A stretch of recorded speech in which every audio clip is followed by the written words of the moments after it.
Black Armor tint. Ito ang medium, super dark. Ito ay super dark. Lilinawan po yan after 1 week. Ayan. Tapos dark sa labas yan.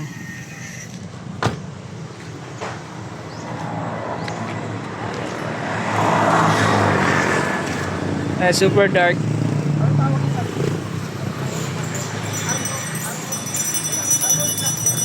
Black Armor.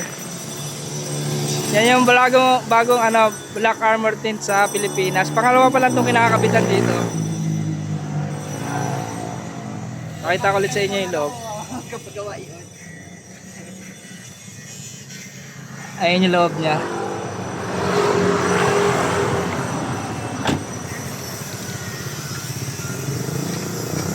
Dito lang yan sa Mr. Window.